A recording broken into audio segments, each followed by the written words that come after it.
Leftover pepper from last year. Yeah, real winter chicken dinner here. All right, so we're going to take a look at this. Is called Expert Gardener garden soil for in-ground plants. I'm going to be using it in a garden I'm about to put together.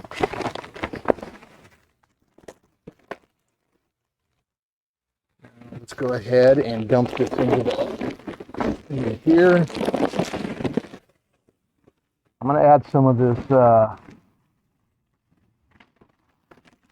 stuff. I did another evaluation of this. I'm going to try to loosen this up just a little bit. We're going to add some Cedar Grove compost to it.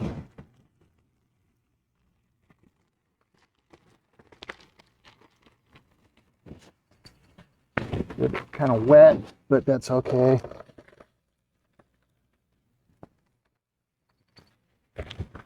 Add about, I don't know, half a bag. I have some of my own compost I'm going to be adding to it. First thing I'm going to do is just kind of break this stuff up, mix it in.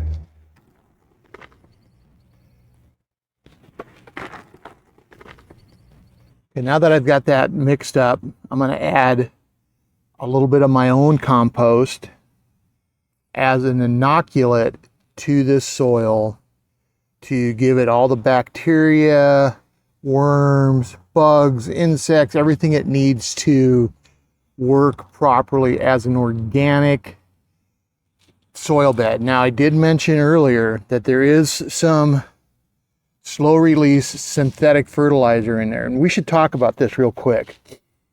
There is a channel out there that says synthetics are fine, they're not going to do any harm, and the fact of the matter is he's kind of right. On a short-term basis, it's not going to do any harm to your soil. Once you start becoming reliant on the results that synthetic fertilizers can give you, you stop adding a lot of the organic stuff to your soil, and all of a sudden your microbes, worms, and everything else crashes. And then when you try to go fully organic, all of a sudden your soil doesn't work. That's the problem. That's the real problem. So here we got. This is for my own compost. This is mostly worm poop and obviously a lot of worms. There's a piece of onion breaking down. That's fine. We'll leave that in there. So what I'm gonna do now is just very lightly mix this in. I want all of this inoculant to get all the way through this soil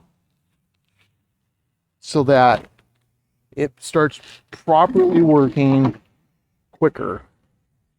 By properly working, I mean the organic part of this starts to actually function. A lot of you guys are going to start running into problems with, I filled my stuff up with organic fertilizer or organic soils and fertilizers, and nothing's working.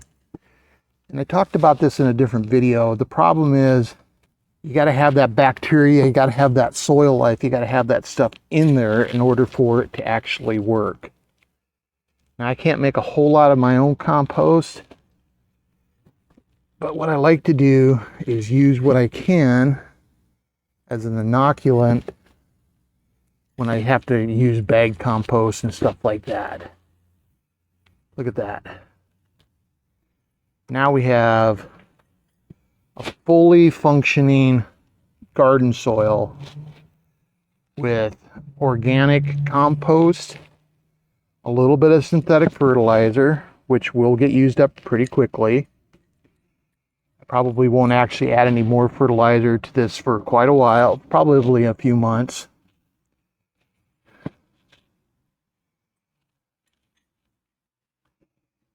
Now this is ready to go. I've got worms, I've got bacteria, I've got compost, I've got organic material for everything to be eating. Okay, so now what I'm gonna do is, this is a leftover pepper from last year that made it through the winter. Now, I did 3 peppers and I had 2 that suddenly died on me. I'm not exactly sure why, but I ended up repotting this one and I stuck it in my aquaponics system for a little while. And it's looking pretty good. Now the soil's mixed up. Let's go ahead and fill this up.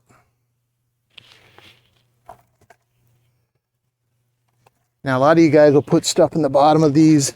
Normally I would too, but this one isn't deep enough for that. I like direct ground contact with these types of things because that allows soil life from below to make it into these beds, and that's important. I'm going to fill this all the way up to about 1 inch from the top. I think this is going to be just about enough. Okay, that's pretty good. Okay, so now I'm going to set this right in the middle. I'm going to unpot it, make a little well here.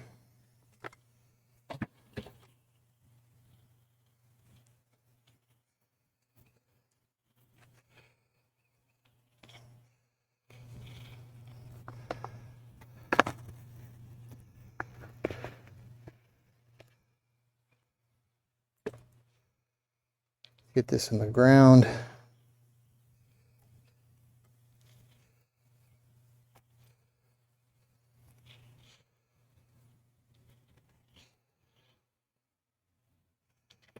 Like that. Now, there's a lot of space around this thing.